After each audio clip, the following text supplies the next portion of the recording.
Hello students, welcome back to Mehta Digital Classes. Today we will be studying क्षेत्रफल, परिमाप और आयतन, area, parameter और वॉल्यूम। देखो, सबसे पहले अपन बात किसकी करेंगे यहाँ पे? पैरामीटर की, यानी परिमाप की। तो सबसे पहले किसी भी आकृति का क्षेत्रफल निकालना है या परिमाप निकालना है या फिर उस आकृति में जो कुछ चीज भर रहे हैं उसकी स्थान की मात्रा निकालनी है, तो फिर क्या ज्ञात करते हैं? आयतन ज्ञात करते हैं। तो ज्ञात करने से पहले अपन पहले इनकी परिभाषा कि क्षेत्रफल किसे कहते हैं, परिमाप किसे कहते हैं और आयतन किसे कहते हैं। तो सबसे पहले मैं किसकी बात करूंगा यहाँ पे? परिमाप किसे कहते हैं, परिमाप कैसे ज्ञात करते हैं, यानी पैरामीटर। देखो, कोई भी आकृति है, उसके चारों ओर की कुल लंबाई, जैसे अपना ये बोर्ड है, इस बोर्ड की ये लेंथ, ये लेंथ, ये लेंथ और ये लेंथ, तो टोटल इन, जैसे एग्जांपल देखो, ये 10 मीटर है, ये 5 मीटर है, तो ये 10 मीटर है, ये 5 मीटर है, ठीक है। तो इसकी 10 प्लस 5 कितना हुआ? 15, 15 प्लस 10 कितना हुआ? 25, 25 प्लस 10 कितना हुआ? 30। तो इस बोर्ड का जो पैरामीटर है, इस बोर्ड की कुल लंबाई है चारों ओर की, वो कितनी है? 30। तो वही क्या होगा? इस बोर्ड का परिमाप, पैरामीटर। तो किसी भी ठोस आकृति की, किसी भी आकृति के चारों ओर की कुल लंबाई का योग ही क्या कहलाएगा? उस आकृति का परिमाप कहलाएगा, ठीक है। तो इसकी परिभाषा है वो क्या होगा कि चारों ओर किसी ठोस आकृति की, किसी ठोस आकृति के चारों ओर की कुल लंबाई, उसका परिमाप कहलाता है। क्या कहलाता है? उसका परिमाप कहलाता है, ठीक है। अब जो परिमाप है, इसकी जो इकाई है, परिमाप की जो इकाई है, वो क्या होगी? मीटर, सेंटीमीटर, मिलीमीटर, यानी इसकी इकाई है वो इस प्रकार से होगी। जैसे फॉर एग्जांपल देखो, जैसे मेरे पास में ये एक आकृति है और ये आकृति किसकी है? पंचभुज की है, ठीक है। इसकी ये जो लंबाई है, ये दी हुई है 2 सेंटीमीटर। कितनी दी हुई है? 2 सेंटीमीटर। ये दी हुई है 3 सेंटीमीटर। ये दी हुई है 4.5 सेंटीमीटर। ये कितनी दी हुई है? 4.5 सेंटीमीटर। और ये कितनी दी हुई है? 3 सेंटीमीटर। तो इस आकृति का जो परिमाप है वो क्या होगा? तो देखो, इस आकृति की ये भुजा है, ये भुजा है, ये भुजा है, ये भुजा है और ये भुजा है। तो जो कितनी भुजाएं हैं इसमें? 5 भुजाएं हैं। तो इन पांचों भुजाओं की जो लंबाई दी हुई है, 2 मीटर है, 2 सेंटीमीटर है, 3 सेंटीमीटर है, 4.5 सेंटीमीटर है, 4.5 सेंटीमीटर, इनकी लंबाई का क्या कर लोगे? योग कर लोगे। योग करने पे जो कुल लंबाई आएगी वही क्या होगा? इस आकृति का परिमाप होगा, ठीक है। देखो यहां से 2 centimetre plus 3 centimetre plus 4.5 centimetre plus 4.5 centimetre और प्लस कितना हुआ? 3 सेंटीमीटर। ये 2 सेंटीमीटर, 3 सेंटीमीटर, 4.5 सेंटीमीटर, 4.5 सेंटीमीटर और कितना है? 3 सेंटीमीटर। इन सब का टोटल करोगे देखो कितना हुआ? ये 4.5 कितना हुआ?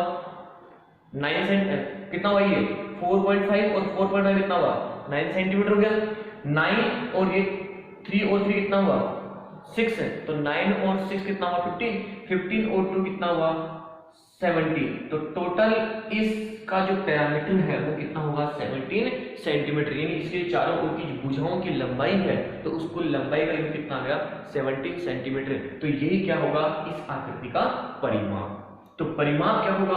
किसी ठोस आकृति के चारों ओर की कुल लंबाई क्या कहलाएगी? इस आकृति का क्या कहलाएगा?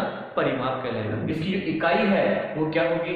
मीटर होगी, सेंटीमीटर होगी, मिलीमीटर में होगी। क्यों? क्योंकि इन आप क्या कर रहे हो यहाँ पे ऐड कर रहे हैं। क्या कर रहे हैं? इनको ऐड कर रहे हैं। नेक्स्ट इसके आगे है आपका कौन सा? क्षेत्रफल। कौन सी? क्षेत्रफल। तो क्षेत्रफल किसे कहते हैं? क्षेत्रफल क्या होगा? इसकी डेफिनेशन देखो।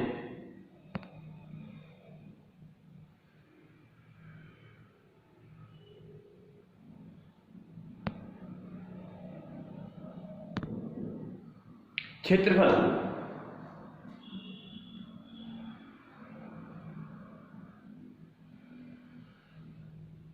तो क्षेत्रफल क्या होगा? कोई भी ठोस आकृति है, जैसे अपना ये बोर्ड है और ये पीछे में क्या है? इसकी दीवार है। इस दीवार पे ये बोर्ड अपना कितना स्थान कवर कर रखा है। तो किसी भी ठोस आकृति के द्वारा जो स्थान घेरा गया है वो स्थान क्या होगा? उस ठोस आकृति का क्षेत्रफल होगा। जैसे ये मेरा ढक्कन है, बोलो भाई देखो कि इस बोर्ड के ऊपर कितना स्थान कवर कर रखा है, तो ये क्या होगा? एरिया। किसका एरिया? इस ढक्कन का एरिया। तो किसी भी ठोस आकृति के द्वारा, किसी भी ठोस आकृति के द्वारा जो घेरा हुआ स्थान है वो स्थान ही क्या होगा? उस ठोस आकृति का क्षेत्रफल होगा। ठीक है। तो किसी भी ठोस आकृति के द्वारा, इसकी जो परिभाषा वो क्या होगा? किसी भी ठोस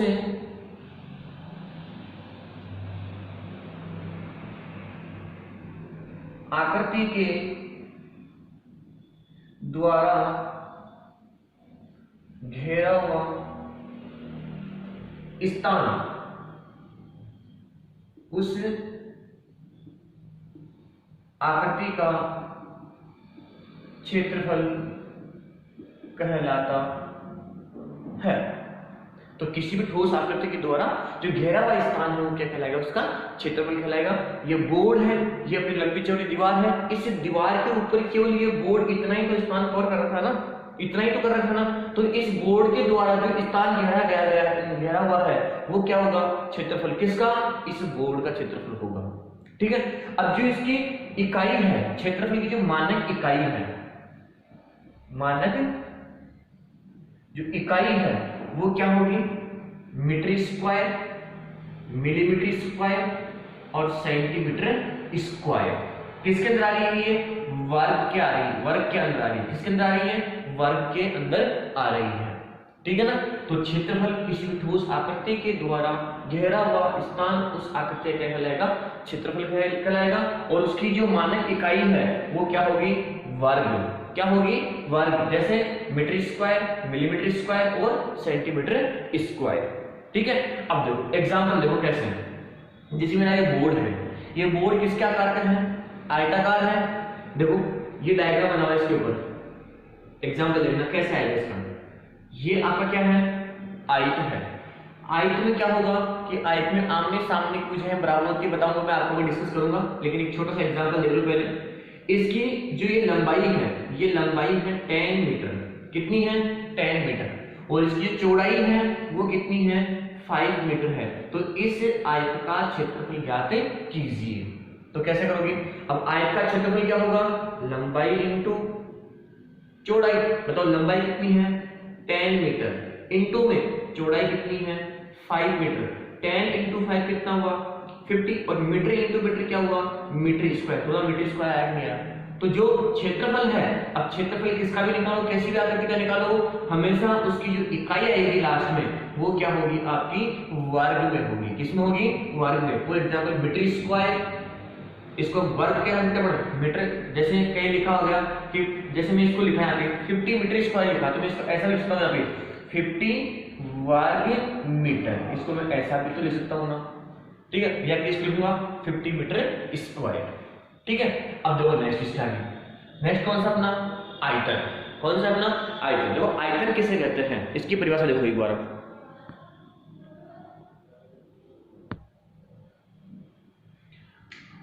थर्ड कौन सा? अपना आयतन। देखो आयतन की जो परिभाषा है वो क्या होगा?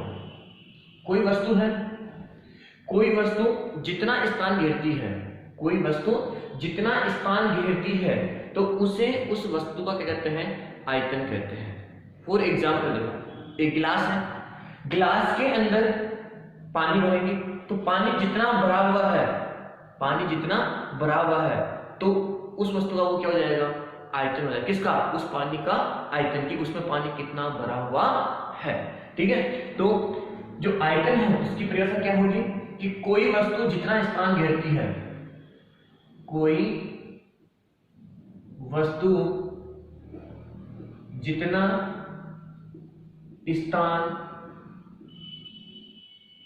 घेरती, कोई वस्तु जितना स्थान घेरती है उसे उस वस्तु का आयतन कहते हैं।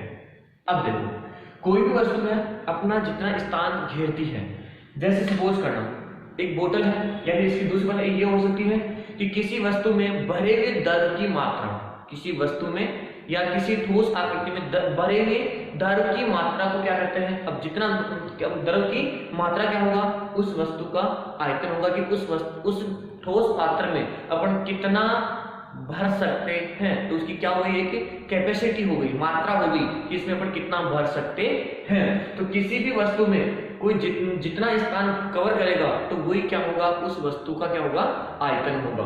और इसकी जो मानक इकाई है, इसकी जो मानक इकाई है वो मानक इकाई क्या होगी, घन। क्या होगी, घन। कैसे, मीटर क्यूब, सेंटीमीटर क्यूब और मिलीमीटर क्यूब। यानी इसके अंदर ये होगा कि जो ठोस आकृति है वो कितनी चौड़ी है, कितनी लंबी है और कितनी ऊंचाई है, उसी के अंदर तो हम कुछ पात्र भरेंगे या उसमें से कुछ निकालेंगे तो वो क्या होगा, उसका उसमें कितनी विमाएं हो गई, कितनी हो गई, 3 हो गई। तो यहाँ पे सपोज करना, जैसे मेरे पास में ये एक क्या है, पानी का टैंक है।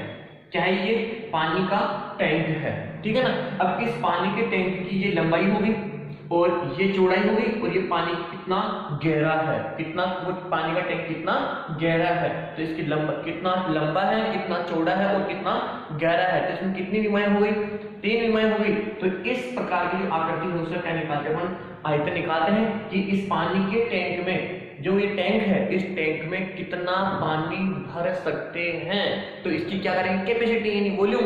तो ये क्या होगा, इसका आयतन। भाई इसमें कितना पानी अपन भर सकते हैं, तो वही जो पानी भरेंगे तो वही क्या होगा, इस वस्तु, इसका क्या होगा, आयतन होगा। ठीक है। तो आयतन क्या होगा, कोई ठोस वस्तु है, कोई ठोस वस्तु जितना स्थान घेरती है उसे उस वस्तु को क्या कहते हैं, आयतन कहते हैं। एग्जांपल बताया मैंने आपको, पानी का टैंक है, पानी के टैंक में कितना पानी भर सकते हैं, तो वो पानी कितना कवर करेगा उस टैंक के अंदर, तो वो पानी क्या होगा, उस वस्तु का आयतन होगा। यानी जो पानी भरा हुआ है वही क्या होगा, उस टैंक का आयतन होगा कि इस टैंक में इतना पानी भरा हुआ है। ठीक है ना।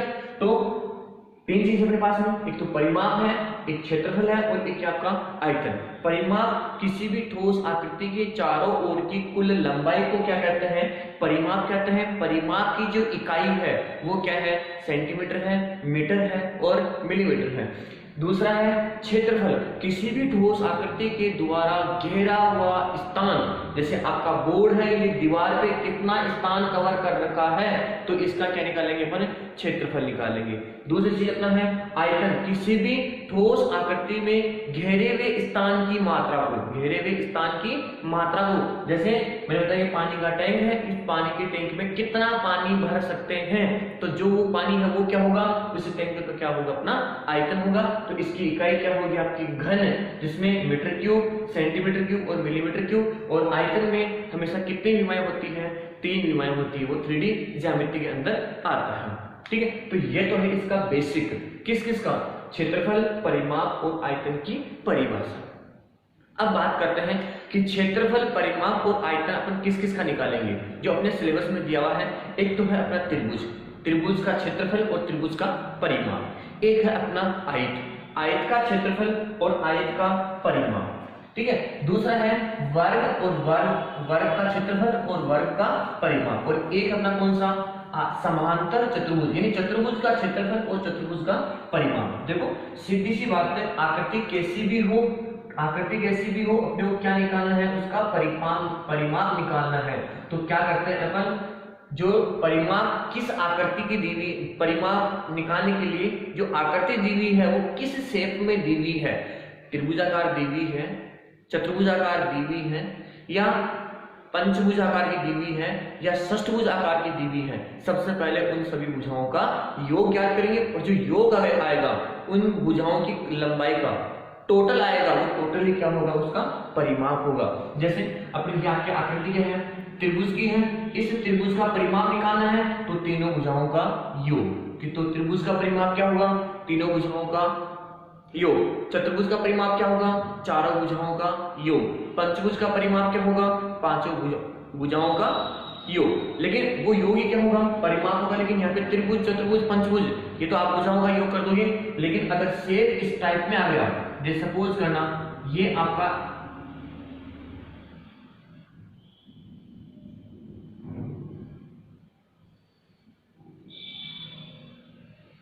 ये शेप है, तो इस शेप का पैरामीटर कैसे निकालोगे। इसकी जो लेंथ दी हुई है 2 सेंटीमीटर, ये 3 सेंटीमीटर, ये 4 सेंटीमीटर, ये 2 सेंटीमीटर, ये 4 सेंटीमीटर, ये 3 centimetre, 2 centimetre, 3 centimetre, 3 centimetre, 4 centimetre, 4 centimetre और ये 2 सेंटीमीटर। अब इस शेप का अपन क्या निकालना है, इस शेप का क्या निकालना है मेरे को, इस शेप का निकालना है परिमाप। क्या निकालना है इसका, परिमाप। अब परिमाप कैसे निकालूंगा, इन सभी भुजाओं का टोटल। जैसे यहाँ पे ये 2 सेंटीमीटर है तो 2 centimetre plus 4 centimetre plus 3 centimetre plus 2 centimetre plus 3 centimetre plus 4 centimetre plus 2 centimetre plus 4 centimetre plus 3 centimetre plus 2 centimetre plus 3 centimetre और प्लस कितना हो गया 4 सेंटीमीटर। तो इसमें क्या कर दोगे, प्लस कर दोगे, टोटल कर दोगे तो क्या निकल जाएगा, इस शेप का क्या निकल जाएगा, क्या निकल जाएगा शेप का, इस शेप का परिमाप निकल जाएगा कि ये शेप बनी हुई है, ये कितनी लंबी बनी हुई है। ठीक है, वही क्या होगा, इसका परिमाप होगा। अब इस शेप का क्या निकालना है मेरे को, क्षेत्रफल निकालना है। क्या निकालना है इसका, क्षेत्रफल। देखो इस शेप का क्षेत्रफल निकालने के लिए, इस शेप का क्षेत्रफल निकालने के लिए पहले मैं क्या करूंगा, इस पॉइंट को इससे मिला दूंगा और इस पॉइंट को मैंने इससे मिला दिया। तो इसको देखो, एक पार्ट ये हो गया इसका, एक पार्ट ये हो गया और एक पार्ट इसका ये हो गया। अब मैं इसका क्षेत्रफल निकालूंगा, इस वाली आकृति फर्स्ट का। तो जो फर्स्ट वाली आकृति किसके आकार की है, आयताकार। तो आयत का क्षेत्रफल क्या होगा, लंबाई इंटू चौड़ाई, तो 2 इंटू 4। आ गया यहाँ तक समझ में। अब मेरे को किसका निकालना है, आकृति 2 का क्षेत्रफल निकालना है। इस आकृति क्षेत्रफल निकालना है तो ये तो आकृति क्या हो जाएगी, टोटल लंबाई हो गई, ये इसकी क्या हो गई, चौड़ाई। तो लंबाई कितनी जाएगी, यहाँ से लेकर यहाँ तक कितनी है 3 सेंटीमीटर, यहाँ से लेकर यहाँ तक कितनी है 3 सेंटीमीटर, ये कितनी है 2 सेंटीमीटर, ये 2 तो ये कितनी है 2 सेंटीमीटर, 3 और 3 6 और 2 कितना हुआ 8 सेंटीमीटर। तो इसकी लंबाई कितनी होगी 8 सेंटीमीटर और चौड़ाई कितनी हुई इसकी 2 सेंटीमीटर। तो आयताकार शेप बनेगा। आयत का क्षेत्रफल क्या होगा, लंबाई इंटू चौड़ाई, को आगे डिस्कस करेंगे। ये तीसरी आकृति किसके आकार की है, आयत के आकार की है। तो इसका क्षेत्रफल क्या होगा, लंबाई इंटू चौड़ाई। तो शेप किसी भी टाइप की हो सकती है। अब जो मेनली अपने हैं वो एक तो है त्रिभुज का क्षेत्रफल, एक है आयत का क्षेत्रफल है, एक वर्ग का क्षेत्रफल है, एक समांतर चतुर्भुज क्षेत्रफल है और एक समचतुर्भुज का क्षेत्रफल है और एक चतुर्भुज का क्षेत्रफल है। ठीक है, वो अपन डिस्कस करेंगे अगले पार्ट में। तब तक के लिए thank you, have a nice day, okay bye.